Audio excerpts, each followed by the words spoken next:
तो हाँ जी, आपने मुझे ये डिटेल भेजी है। कंचन इनका नाम है, आपने बोला आपकी पत्नी है। और इसकी इस डिटेल के हिसाब से कुंडली बनी है, वृश्चिक लग्न की कुंडली है, राशि इसकी है सिंह। और ये कुंडली इसकी यहाँ पे मैंने बना रखी है। आपने इनके जो सवाल लिख के भेजे हैं कि थोड़ी सी हेल्थ इसकी ठीक नहीं रहती, और भी नेगेटिव सोच ज़्यादा है, बिना बात पे परेशान है, ऐसे आपने सवाल लिख के भेजे हैं कि इसकी लाइफ में कुछ दिक्कतें आ रही हैं, दिक्कतें परेशानियाँ, चिंता होना, हेल्थ ख़राब होना, ऐसी दिक्कतें आ रही हैं। तो पूरा विस्तार में समझाऊंगा। सबसे पहले देखो जी, आप ये समझो कि जो कुंडली होती है इसमें 12 घर होते हैं। 12 घर मैं लिख देता हूँ। ये है इनकी कुंडली में पहला घर है, ये है दूसरा घर, तीसरा घर, चौथा, पाँचवा, ये है छठा घर, सातवां, आठवां, ये है नौवां घर, 10वां, 11वां और ये लास्ट वाला 12वां घर। अब ये जो 12 घर मैंने लिखे हैं, इन 12 घरों से इस जातिका के बारे में कुछ ना कुछ पता किया जाएगा। जैसे कि इस पहले घर से हम पता करेंगे इस जातिका का शरीर कैसा होगा, इसकी हेल्थ कैसी होगी, स्वभाव कैसा, रंग रूप कैसा, पर्सनैलिटी, सर मस्तक। दूसरा घर इसके है धन जोड़ने का घर। तीसरा घर छोटे भाई बहनों का है। चौथा घर इसकी है माता, मकान, वाहन। पाँचवा इसके बच्चों का है और इसकी 5वें घर से पढ़ाई देखेंगे। छठा घर खराब घर होता है, इस घर से रोग, शत्रु, कर्जा देखते हैं। 7वां घर इसके पति का है। 8वें घर से उम्र देखेंगे। 9वें घर से इसका भाग्य देखेंगे। 10वां घर कामकाज। 11वां घर आमदनी, लाभ। और 12वें घर से इसके खर्चे देखे जाएंगे। तो आपने यहाँ पे मेरी 2 बातें नोट करनी है। पहली बात, जो ये मैंने 12 घर लिखे हैं इनको याद कर लो। और दूसरी बात, इन 12 घरों से जो कुछ देखा जाएगा वो याद कर लो। अब आप ये देखो, आपने कुंडली में देखना क्या है वो घर देख लो। जैसे मान लो आपने इस जातिका के, कंचन के बच्चों के बारे में जानना है, तो बच्चों का जो घर है वो 5वां घर है। तो 5वें घर से इसके बच्चे देखेंगे। और 5वें घर में एक नंबर लिखा है 12। 12 है मीन राशि, मालक है गुरु। तो गुरु को देख के डिसाइड होगा कंचन के बच्चों के बारे में। ऐसे ही इसका अगर भाग्य देखना है, 9वां घर भाग्य का है। और 9वें घर में नंबर लिखा है 4। 4 कर्क राशि, मालक है चंद्रमा।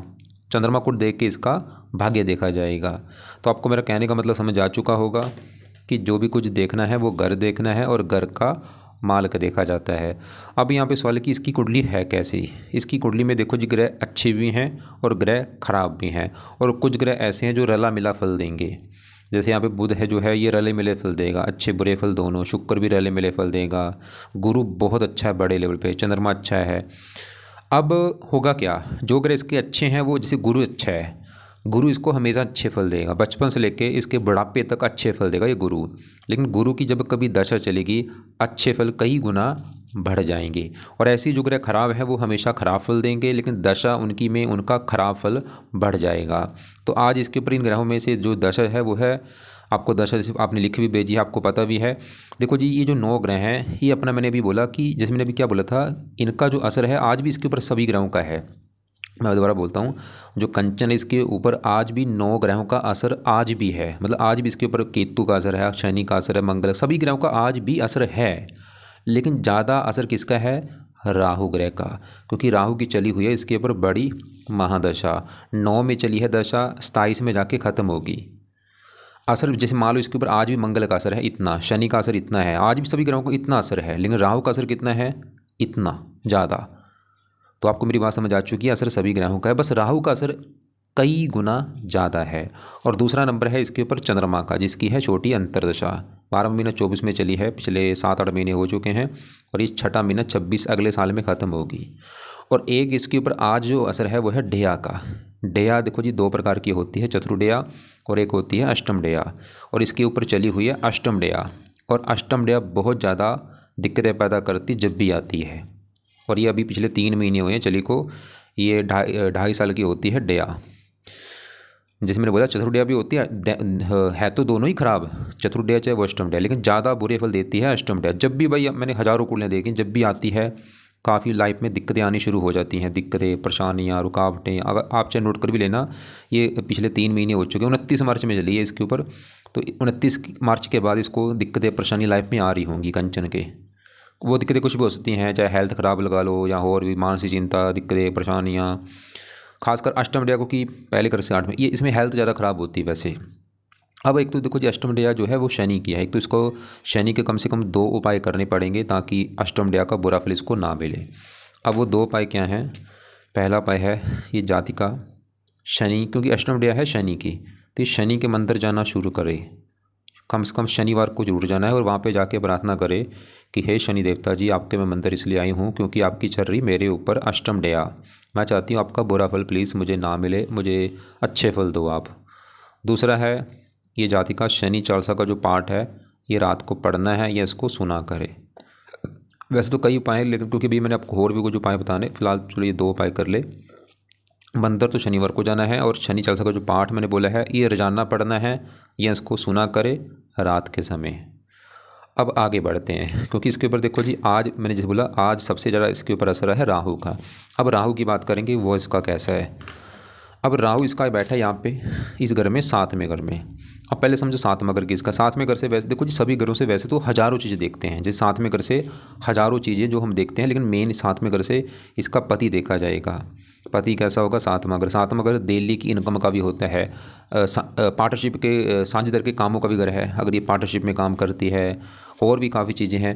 अब फार्मूला मैंने आपको भी बोला था घर का मालक देखना है, तो अगर इसके मान लो पति देखना है 7वां घर और 7वें घर में क्या लिखा हुआ है 2 है वृष राशि, मालक शुक्र देखना पड़ेगा कि शुक्र अच्छा है या बुरा है पति के लिए। और शुक्र कहाँ बैठा है, यहाँ पे बैठा है 6ठे घर में, खराब घर में, मतलब इसका शुक्र भी खराब है, उसके बीच बाद में बात करता हूँ। तो 7वें घर के मालक शुक्र को भी देखना पड़ेगा पति के लिए, और 7वें घर में आके बैठे राहु को भी। अब पहले राहु की बात करें तो राहु बैठा है 7वें घर में, यहाँ पे जो 2 है वृष राशि में उच्च का बैठा है, जो कि अच्छी बात है क्योंकि ये जो 9 ग्रह देखो जी, अगर ये अपने घर में बैठे हैं अच्छे फल देते हैं, उच्च के बैठे हैं अच्छे फल देते हैं, दोस्त के घर में है तब भी अच्छे फल देते हैं, अगर नीच के बैठे हैं बड़े लेवल पे ख़राब फल देते हैं। इसका वैसे कोई ग्रह नीच का नहीं बैठा। अब देखो जी राहु बैठा तो उच्च का है जो कि अच्छी बात है, लेकिन देखो जी राहु क्या है कि दानव ग्रह है, इसके लिए बुरे फल देना एक आम बात है क्योंकि राहु क्या है, इसको ये जो सांप होता है, देखो सबको पता है जो सांप है वो जहरीला होता है और जहाँ बैठेगा वहाँ पे जहर उगल देगा, उस जगह को जहरीला कर देगा। राहु को सांप के साथ जोड़ा जाता है, ये सांप का कारक है। और ये राहु जिस घर में बैठता है उस घर की हानि जरूर करता है, उस घर का नुकसान जरूर करता है जहाँ भी ये बैठेगा, क्योंकि जिस मैंने अभी आपको क्या बोला, सांप देखो जी जहाँ भी सांप बैठेगा उस जगह को जहरीला कर देगा, और साथ में उसके कोई ग्रह मतलब सांप के साथ कोई दूसरा आ जाए उसको डस लेता है। ऐसे मतलब राहु एक ऐसा ग्रह जिसके साथ बैठता है, कोई भी ग्रह के अगर साथ बैठ जाए उस ग्रह को भी खराब कर देता है। अब राहु इसका 7वें घर में बैठा है पति घर में, चाहे है तो उच्च का, लेकिन भाई आपको मैं एक बात बता दूं, मैंने ऐसी हज़ारों कुंडलियाँ अभी तक देख चुका हूँ। मैंने क्या देखा है कि राहु जिस 7वें घर में जिसका भी बैठा है, यहाँ पे चाहे कोई भी राशि, चाहे उच्च राशि है नीच कोई भी राशि है वो फर्क नहीं पड़ता, राहु जिसका भी 7वें घर में बैठा होगा उसको बंदे को विवाह में दिक्कतें जरूर आती हैं। सबकी दिक्कतें वैसे अलग अलग होती हैं, कईयों का मैंने देखा है विवाह नहीं होता जब 7वें घर में राहु है, कईयों का विवाह देरी से होता है 40 साल के बाद, कईयों का डिवोर्स हो जाता है, कईयों का पति पत्नी में लड़ाई झगड़े होते हैं। तो ये कंचन के साथ भी राहु कुछ ना कुछ करेगा, इसको विवाह में दिक्कतें पैदा करेगा। क्या दिक्कतें आएंगी, जहाँ तो पति से इसकी बनेगी नहीं, लड़ाई झगड़े होते रहेंगे भाई, ये तो कन्फर्म है, लड़ाई झगड़े तो कराएगा पक्का। या और भी पति की हेल्थ ख़राब कर देना, या पति के काम काज में दिक्कतें आना, क्योंकि पति घर में आके बैठा है, पति संबंधी दिक्कतें आएंगी, या पति को कोई कष्ट होगा, या पति का बीमार होना, या पति से लड़ाई झगड़े होना, ऐसी दिक्कतें देगा। और 7वां अगर दिल्ली की इनकम का है, दिल्ली की इनकम में दिक्कतें आना, साझेदारी के कामों में दिक्कतें आना। और ऐसा नहीं मैं बोलूँगा राहु बिल्कुल बुरा है, क्योंकि फिर भी चलो उच्च का है, ऐसा तो मैं नहीं बोलूँगा कि भाई बिल्कुल बुरे फल देगा, क्योंकि इसकी जो दशा होती है एक जैसी नहीं होती। ये 18 साल की दशा है, इसको भी समझना काफ़ी मुश्किल है। कई बार क्या होता है जब आता है उस समय बुरे फल देता है, या बीच में अच्छा हो जाता है, या जाते वक्त अच्छे फल दे के जाता है। अब ये ज़्यादा जो राहु बुरा फल क्या करेगा, इसकी 3 दृष्टियाँ हैं। 5वीं दृष्टि पड़ेगी 11वें घर के ऊपर, यहाँ पे है स्वय राशि, चलो इस घर का भी अच्छा कर देगा। लेकिन ये सबसे नेगेटिव मुझे क्या है कि इसकी 7वीं दृष्टि पड़ेगी पहले घर के ऊपर, और पहले घर में 8 लिखा है वृश्चिक राशि, जो कि राहु की है नीच राशि। ये पहले घर को खराब कर देगा, और पहला घर इस कंचन का घर है, 7वां घर तो पति का है। पहले घर से कंचन के बारे में जाना जाएगा, इसका जो शरीर स्वभाव रंग रूप। तो राहु पहले घर को देख रहा है, नीच राशि जहाँ पे जो 8 है, तो पहले घर को राहु खराब करेगा, मतलब राहु इसकी जातिका की हेल्थ खराब करता रहेगा, इसको हेल्थ को लेकर कुछ ना कुछ दिक्कतें आएंगी। और भी राहु इसको क्रोधी बनाएगा, जिद्दी बनाएगा, इसको स्ट्रगल देगा, चिंता देगा, भाग दौड़ देगा, परेशानियाँ देगा, रुकावटें देगा, और भी मतलब लाइफ में दिक्कतें परेशानी लगी रहेंगी। अच्छे फल देगा लेकिन खराब फल भी देगा। बाकी देखो जी एक और बात है कि 7वें घर का जो मालिक शुक्र, अगर शुक्र अच्छा होता राहु बुरे फल ज़्यादा ना देता, क्योंकि इसका शुक्र भी खराब है, ये भी कारण है राहु के बुरे फल यहाँ पे बढ़ जाएंगे, क्योंकि शुक्र 7वें घर का जो मालिक शुक्र है वो भी यहाँ पे देखो 6ठे घर में बैठा है। अब शुक्र की भी बात कर ही लेते हैं। जैसे कि मैंने बोला 7वां घर इसके पति का घर है, अगर इसके मालूम पति के बारे में जानना है, कम से कम देखो जी 4 ग्रह देखने पड़ेंगे। वो कैसे, सातवां घर पति का घर है, सातवें घर में लिखा है दो। दो वृष राशि मालक शुक्र, एक तो पति के लिए शुक्र को देखना पड़ेगा, इसके अलावा पति घर में आके राहु बैठा है, राहु को भी देखना पड़ेगा, और सातवें घर की दृष्टि है मंगल की आठवीं, मंगल को भी देखना पड़ेगा, और गुरु पति का कारक होता है। तो कितने ग्रह हुए? 4। तो अभी हम सातवें घर में बैठे राहु को अभी हम देख चुके, राहु ये दिखा रहा था कि पति संबंधी दिक्कतें आएंगी। अब पति के घर के मालक शुक्र की बात करें, वो भी देखो छठे घर में बैठा है, खराब घर में। छठा घर होता है रोग, शत्रु, कर्जा, कोर्ट कचहरी, और है भी अस्त मृत, और बैठा भी यहाँ पे मंगल की राशि है, शत्रु राशि। तो शुक्र क्या करेगा? शुक्र सातवें घर का मालक होकर यहाँ पे बैठा है, विवाह भंग जो बना है शुक्र, इसको विवाह संबंधी शुक्र भी दिक्कतें पैदा करेगा। वो दिक्कतें क्या होंगी? पति घर का मतलब छठा घर, मतलब पति छठा घर रोग, पति को रोगी बना देगा, या पति छठा शत्रु, पति से जहाँ शत्रु जैसे व्यवहार होंगे, मतलब पति से लड़ाई झगड़े होंगे, या पति के ऊपर खर्चे ज़्यादा बढ़ेंगे, या पति खर्चीले स्वभाव का होगा, मतलब पति से दिक्कतें पैदा करेगा शुक्र। और शुक्र 12वें घर का भी स्वामी है, खर्च छठा घर। और शुक्र की जब इस जातिका की दशा चलेगी, ये शुक्र इस जातिका को बीमार भी करेगा, इसको कोई छोटा मोटा गुप्त रोग भी दे सकता है, गुप्त अंगों से रिलेटेड, जैसे कोई पेशाब में दिक्कत आना, परमेह, मधुमेह, या कोई और गुप्त रोग हो सकता है गुप्त अंगों से रिलेटेड, क्योंकि शुक्र गुप्त अंगों कारक का, छठा घर होता है गुप्त रोग, छठा घर रोग का है और शुक्र गुप्त अंगों कारक का है। तो शुक्र की दशा में कोई गुप्त रोग छोटा मोटा होने का योग दिख रहा है, या इसके अलावा गुप्त शत्रु बढ़ते हैं। तो इसकी देखो जी, पति संबंधी मैंने वही बोला था 4 ग्रह देखने पड़ेंगे। हमने सातवें घर में राहु देखा, वो भी पति संबंधी दिक्कतें देगा, और सातवें घर का मालक शुक्र भी छठे घर में है, वो भी विवाह में दिक्कतें पैदा करेगा। और सातवें घर के ऊपर है मंगल की दृष्टि, मंगल दोष भी बना है, वो भी विवाह में दिक्कतें पैदा करेगा। गुरु वैसे अच्छा है। तो 3 कारण बने हैं इस जातिका के, विवाह में दिक्कतें आती रहेंगी, पति पत्नी में लड़ाई झगड़े भाई होते रहेंगे। और खासकर राहु मैंने देखा है कई बार राहु डिवोर्स तक भी करा देता है जब सातवें घर में होता है। ज़्यादा वैसे मेरे पास जो केस आते हैं डिवोर्स वाले आते हैं। तो अगर आपको कोई सवाल ज़रा स्पष्ट नहीं है कि दिक्कत क्या है, अगर तो भाई कंचन के विवाह में दिक्कत आ रही है, पति पत्नी में लड़ाई झगड़े हो रहे हैं, बड़ा कारण ये राहु है। तो इसको देखो जी, आज सबसे ज़रूरी उपाय हैं कंचन को राहु ग्रह के, बहुत ज़रूरी है उपाय। तो अब राहु के क्या क्या उपाय हैं? वैसे तो यहाँ पे हज़ारों उपाय हैं, लेकिन पहला जो मेन मैंने चलो मैं उपाय बता देता हूँ। पहला है ये जातिका राहु कवच का पाठ पढ़ा करे, ताकि इसको हेल्थ में दिक्कत ना आए। कवच क्या करेगा? इसकी हेल्थ भी अच्छी करेगा, बीमारियों से बचाएगा, उम्र लंबी करेगा, और भी कई फायदे हैं। दूसरा है राहु स्तोत्र का पाठ पढ़ना है। दोनों पाठ देखो जी, 2-2 मिनट के पाठ है, 4 मिनट लगते हैं पढ़ने में। या तो इनको पढ़ा करे, या इनको ऑडियो लगा के सुनना है शाम के समय या रात के समय, और कोशिश करें इनको 2-2 3-3 बार भी पढ़ सकती है, ज़्यादा नहीं तो एक बार ये इनको जरूर पढ़ना है या सुनना है, शाम के समय या रात के समय। तीसरा है राहु की वस्तुओं का दान करे, और ये दान भाई मैं आपको वीडियो भेज दूंगा, उसको देख लेना। कई प्रकार के दान हैं, जैसे कोयला, कंबल, नारियल, जो दान आपको सही लगता है वो आप ये जातिका किया करे। लेकिन सबसे बेस्ट दान है सतनाजे का दान जरूर करे। 7 प्रकार के अनाज लेके पंछियों को डालना है ये अनाज। और राहु को सही करने के लिए कुछ देवी देवताओं का सहारा लेना पड़ेगा, जिसमें से पहला नंबर सबसे बेस्ट है शिव जी का, क्योंकि राहु खुद शिव जी का भक्त है। राहु जो है शिव जी की भक्ति करते हैं, तो अगर ये जातिका शिव जी की पूजा उपासना करती है, राहु इसको कष्ट नहीं देगा।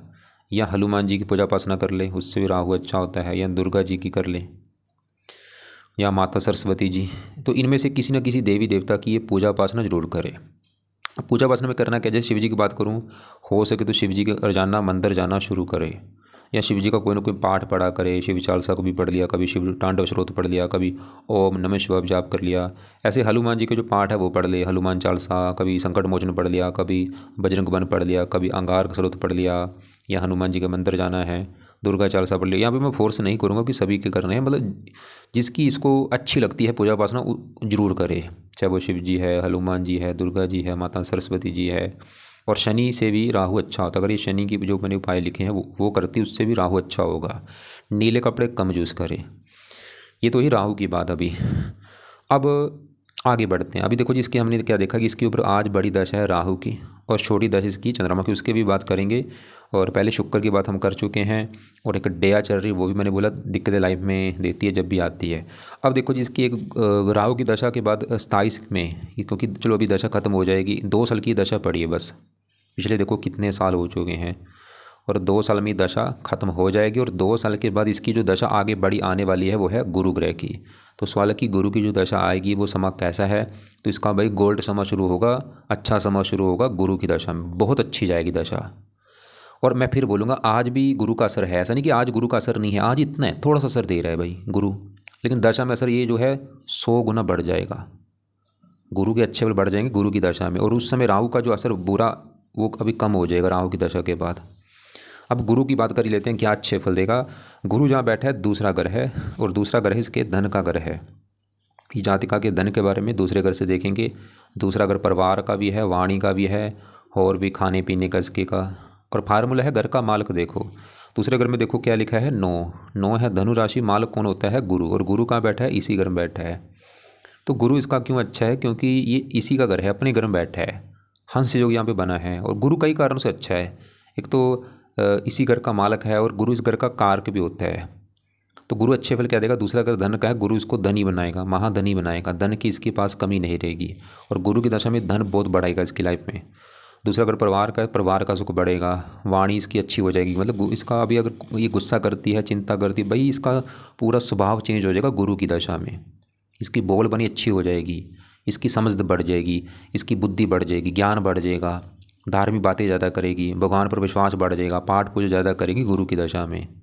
ये तो बोलेगी बस भगवान ही है और कुछ भी नहीं है, पाठ पूजा करना, इन चीज़ों में रुचि बढ़ जाएगी।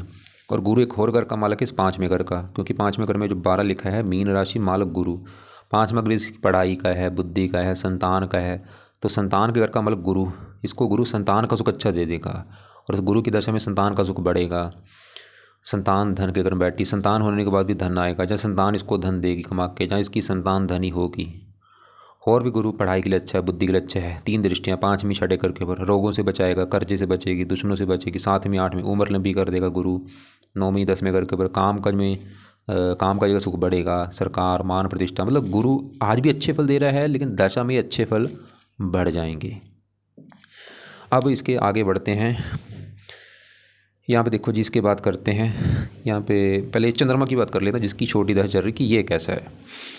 अब चंद्रमा इसका बैठा है यहाँ पे 10वें घर में। पहले समझो 10वां घर किसका है। 10वां घर कुंडली में काम काज का होता है, इसके नौकरी कारोबार के लिए हमें 10वां घर देखना पड़ेगा। 10वां घर इसके पिता का भी है। 10वें घर से सरकारी नौकरी देखते हैं, और 10वें घर से मान प्रतिष्ठा भी देखते हैं। तो 4 चीज़ें जो मैंने बोली हैं, काम काज, पिता, सरकार, मान प्रतिष्ठा, 10वें घर से देखते हैं। वैसे तो और भी चीज़ें हैं। अब फार्मूला मैंने बोला था 10वें घर का मालक देखना है, तो 10वें घर में क्या लिखा है, 5 सिंह राशि, मालक सूर्य है। सूर्य को देख के डिसाइड होगा 10वें घर के बारे में। और सूर्य इसका है तो छठे घर में, लेकिन वहाँ पे जो एक लिखा है मेष राशि में उच्च का बैठा है, मतलब सूर्य उच्च का है, और 10वें घर से 9वें घर में बैठा, मतलब सूर्य फिर भी अच्छे फल देगा। है तो छठे घर में, खराब घर में, लेकिन उच्च का बैठा है, और अपने घर से 9वें घर, मतलब अच्छे फल क्या देगा सूर्य इसके। वैसे 10वें घर का अच्छा कर देगा, काम काज के लिए अच्छा है, सरकारी नौकरी का जो लेके बैठा है, पिता के लिए अच्छा है, सरकार मान प्रतिष्ठा, सूर्य चलो ठीक है। अब 10वें घर में जो चंद्रमा है उसको भी देखना पड़ेगा 10वें घर के बारे में जानने के लिए। और इसका चंद्रमा भी भाई बहुत बड़े लेवल पे अच्छा है, क्योंकि एक तो ये घर अच्छा है 10वां, और यहाँ पे बैठा भी सूर्य के घर में है, सूर्य को अपना दोस्त मानता है।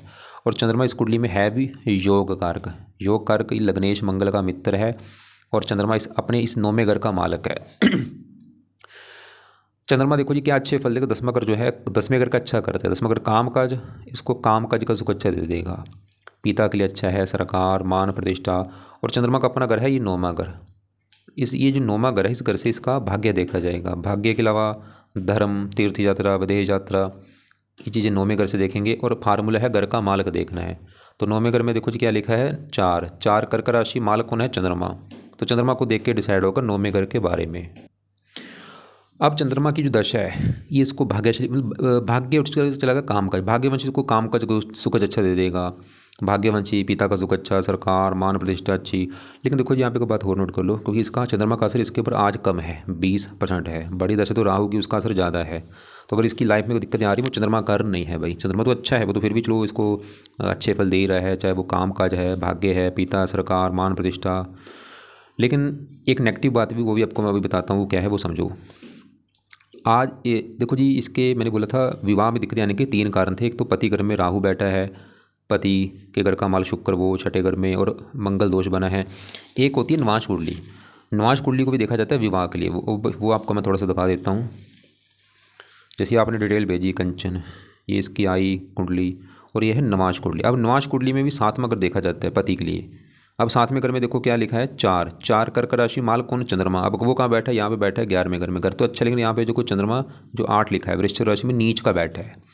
तो नवाश कुंडली में 7वें घर का मालिक चंद्रमा नीच का बैठा है। चंद्रमा इसको विवाह में दिक्कतें पैदा करेगा, कब, चंद्रमा की दशा में। और चंद्रमा की भी दशा इसकी चली है, मतलब चंद्रमा और तो अच्छे फल दे देगा, लगन में तो अच्छा है, लगन में के हिसाब से तो बहुत अच्छा है भाई, लेकिन नवाश में नीच का है तो चंद्रमा देगा तो अच्छे फल ही, काम काज हो गया, सब कुछ हो गया। लेकिन चंद्रमा एक बुरा फल क्या देगा, क्योंकि नवाश में पति के घर का मालिक होकर नीच का बैठा ही पति संबंधी ये भी दिक्कतें देगा, पति से मनमुटाव होना, थोड़ी सी मानसिक चिंता होना।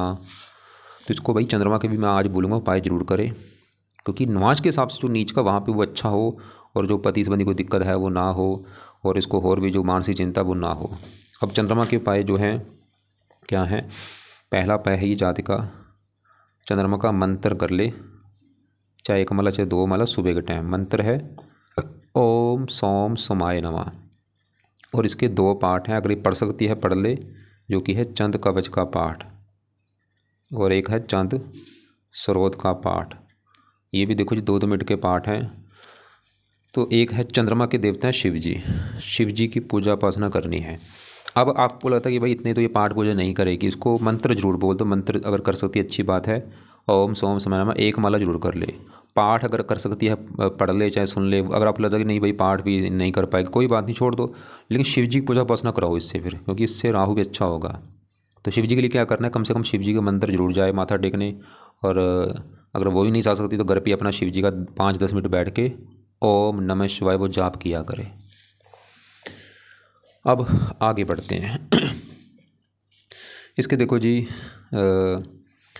यहाँ पे बात करते हैं 12वें घर में बैठे मंगल शनि की कुंडली। जो कुंडली देखो जी जो होती है इसमें 6ठा 8वां और 12वां, ये 3 घर ऐसे हैं, इन घरों को भाई अच्छा घर नहीं माना गया, क्योंकि इन घरों से खराब चीज़ें देखते हैं। जैसे 12वें घर की बात करूँ, ये इससे खर्चा देखा जाता है, हानि, दान, दंड, हॉस्पिटल, पागल खाना, विदेश यात्रा, जेल यात्रा, हत्या, आत्महत्या, ऐसी चीज़ें खराब देखते हैं।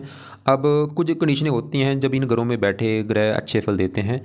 जैसे कि अगर मंगल की बात करूँ, है तो खराब घर 12वां घर, और यहाँ पे बैठा भी शुक्र घर में है, शुक्र को अपना दुश्मन मानता है। और मंगल ये जो मैंने जैसे बोला 6ठा 8वां वर्ग खराब कर, लेकिन इन्हीं घरों का मालिक अगर 6ठे 8वें 12वें इन्हीं घरों का मालिक इन्हीं घरों में बैठा है तो फिर एक योग बनता है। जैसे यहाँ पे देखो बुध बैठा है 6ठे घर में, बुध इस 8वें घर का मालिक हो यहाँ पे बैठा है, तो सरल नामक विपरीत राजयोग बनेगा। वैसे शुक्र भी इस घर का मालिक है, लेकिन शुक्र अच्छे फल भी देगा, ऐसे नहीं शुक्र बिल्कुल बुरा है, लेकिन ये विवाह के लिए अच्छा नहीं है।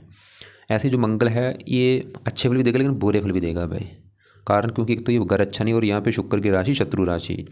तो मंगल इस कुंडली में इस घर का मालिक है पहले घर का, पहले घर में क्योंकि 8 लिखा है, 8 वृश्चिक राशि मालिक मंगल।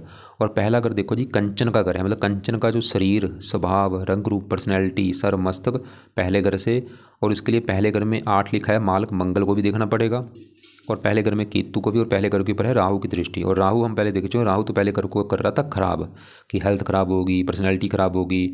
अब पहले घर का मालिक मंगल कहाँ बैठा है, 12वें घर में, खर्च के घर में, हानि मतलब शरीर खर्चा, शरीर हानि, मंगल इसके खर्चे बढ़ाएगा, या इसको 12वां घर हॉस्पिटल का भी मंगल इसको बीमार भी करेगा।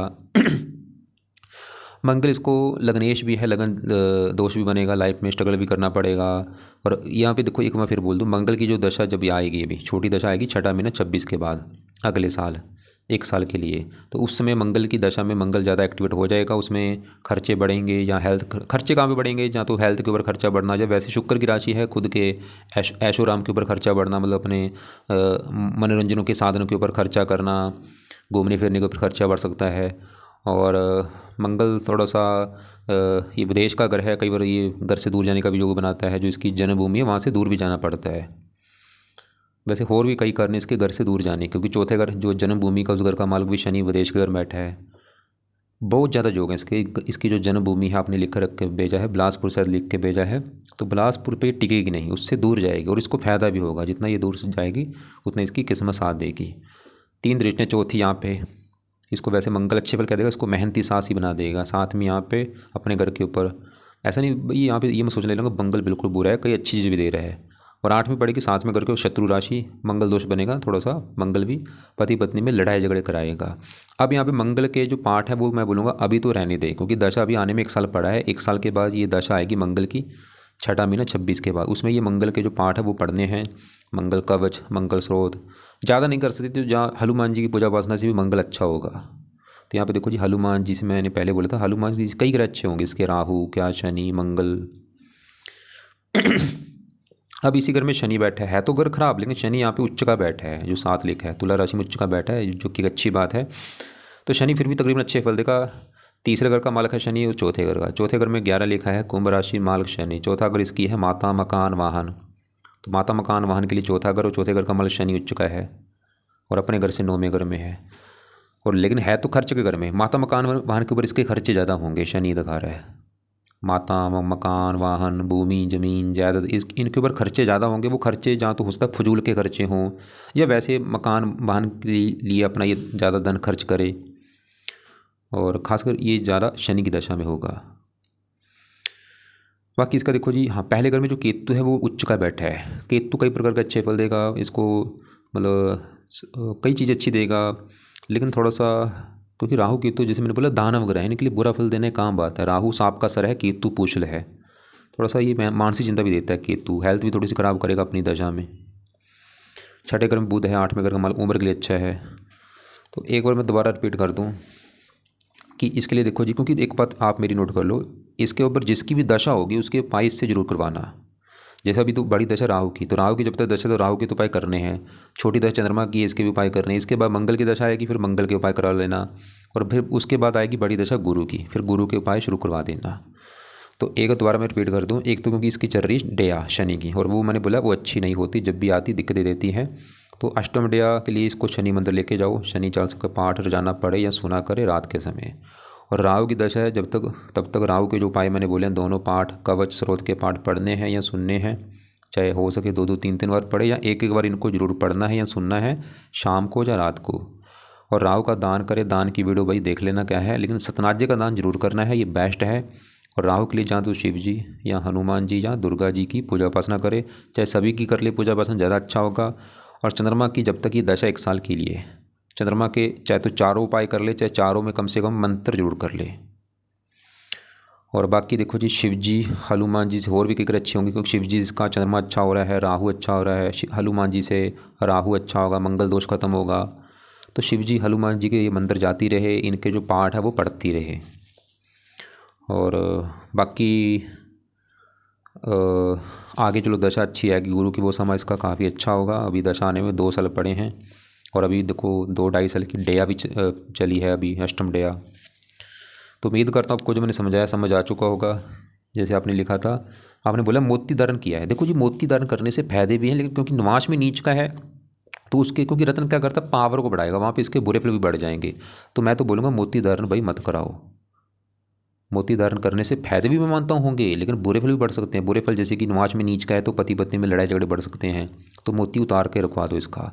और आपने बोला पुखराज कर रखा है, अब देखो गुरु का पुखराज ये बिल्कुल कर सकती है, लेकिन वो पहली डिग्री अच्छी लेके बैठा है, 19 डिग्री का बैठा है, जवान है, और वक्री बैठा है, मतलब वक्री जो अच्छे फल देगा 3 गुना अधिक मात्रा में देगा। तो यहाँ पे मैं देखो इस कंडीशन में इसको पुखराज भी धारण करने के लिए नहीं बोलूँगा, मत करे, क्योंकि वो पहले पावर अच्छी लेके बैठा है। हाँ देखो, अगर गुरु यहाँ पे 0 डिग्री का होता, 1-2 डिग्री का होता, 28-29 डिग्री का होता, या अस्त होता, फिर तो पुखराज धारण कर लेती भाई, लेकिन वो पहली पावर लेके बैठा है भाई, ऐसे धारण नहीं होता। जैसे मान लो मैंने पेट भर के रोटी खा लिया, पूरा पेट भर के मैं खा चुका, अगर आप 10 रोटियां और लेके आ जाएं कि भाई आप में ताकत ज़्यादा आ जाएगी, रोटी ज़्यादा खा लो, भाई मैं तो बीमार पड़ जाऊंगा। ऐसे ही ग्रहों के साथ, अगर पहले ग्रह की पावर अच्छी है तो वहाँ पे रत्न धारण नहीं होते। तो मोती भी पुखराज भी कुछ समय के लिए उतार के रखो, हो सकता है उसका नुकसान इसको हो रहा हो, जो आपने बोले ना चिंता हो रही है, वो भी कारण है। रत्न भाई कई बार उल्टा बहुत ज़्यादा नुकसान करते हैं, तो दोनों रत्न उतार के इसको रखवा दो, नीले कपड़े कम यूज़ किया करें। बस इसको ये बोलो जितना हो सकता है धार्मिक बने, पाठ पूजा करे, और छोटे मोटे कर्म करे, कुत्तों को रोटी डाले, और पंछियों को सतनाजा डाल दिया करे। फिर भी आपको लग रहा है कि अभी भी कोई बात समझ नहीं लगी, कुछ जो आपने पूछना होगा, जो आपका सवाल है वो आप जहाँ तो व्हाट्सएप पे लिख के भेज देना, या आप मुझे कॉल करके दोपहर के बाद पूछ लेना। कॉल करने से पहले एक बार मुझे व्हाट्सएप कर लेना आप।